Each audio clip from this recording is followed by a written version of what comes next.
Have you ever woken up in the middle of the night and you felt like you were gripped in a panic attack?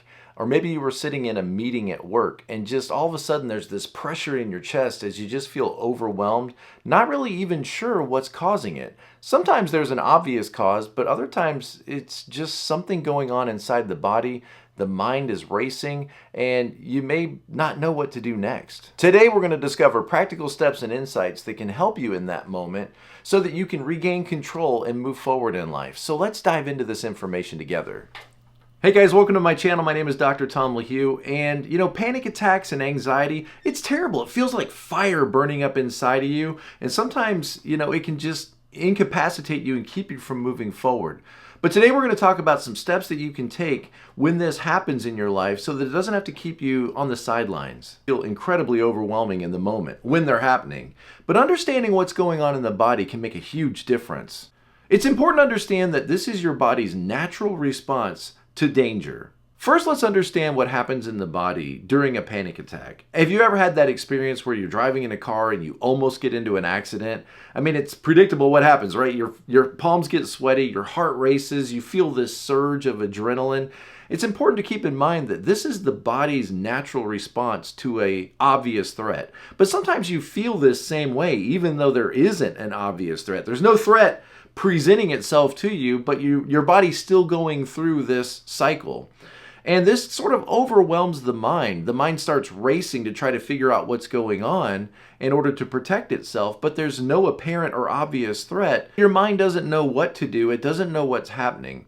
And so this creates this cycle of anxiety or this cycle of fear. This cycle could begin for no apparent reason or for something small and seemingly insignificant like having to give a speech at school or work, or even having to make decisions about a shopping list. The first main point we want to look at is understanding the body's natural fear response. When you wake up with a panic attack, or you're sitting there in your office feeling overwhelmed with anxiety, your body is in a heightened state of alert, similar to when you nearly avoid a car accident.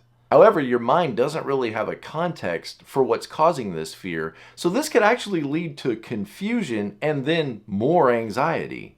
Recognizing what's going on can help you understand that this is completely natural, even though it might be misplaced. The second point is, when this happens to you, you got to do something in order to interrupt this cycle of anxiety.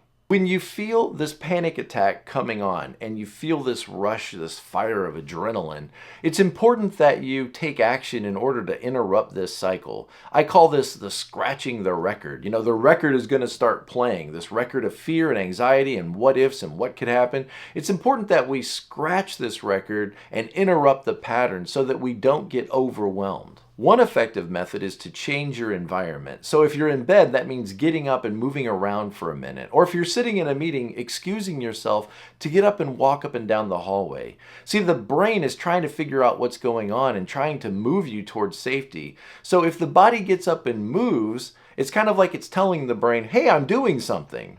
Moving your body signals to the brain that you're taking action, and therefore the brain can start to relax.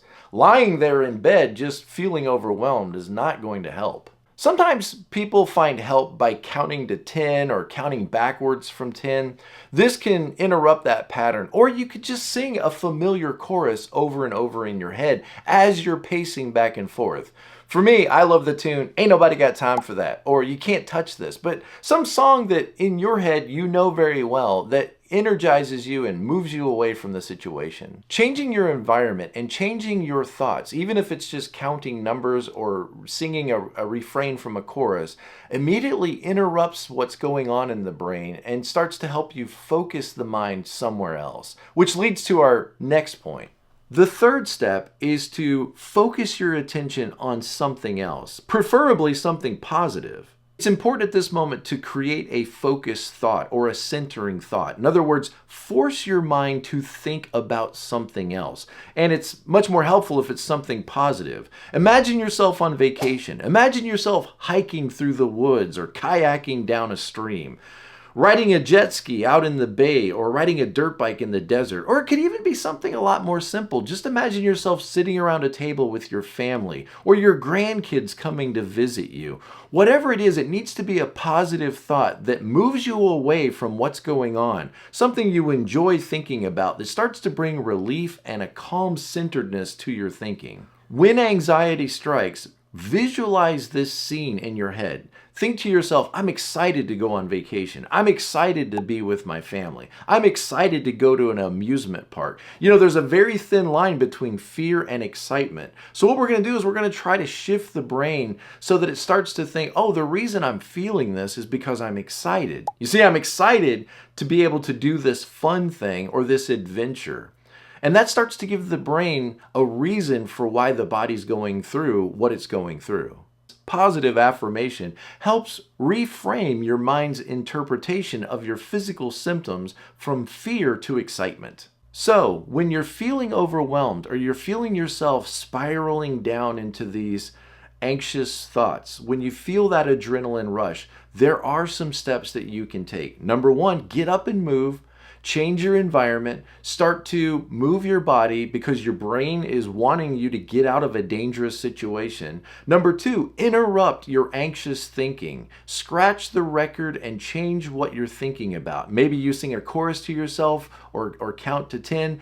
And then third, refocus your thinking on something that you enjoy, something that's positive, something that's exciting, and it starts to help reinterpret what's going on and why you're experiencing what you're experiencing as excitement rather than fear. Remember that transforming your anxious thoughts into positive excitement is a journey. It's not super easy to do. It's going to take some discipline and some work. But by understanding what's going on in the body and then re-engaging the mind and refocusing and reframing our experience, we start to take positive steps to moving to a much healthier place than being overwhelmed and stuck in anxiety and fear. If this video has been helpful to you, please like and subscribe. In the comment section, tell us what you do in order to talk yourself down when you're in this anxious state. If you want to go deeper, please check out these videos that I've linked at the end of this video, and also go to my website, tomlahue.com. If you want to work together, I have several different coaching programs all the way through to my Present to Life coaching program. I would love to work with you and help you move forward in life. Be present to life. I'll see you guys next time.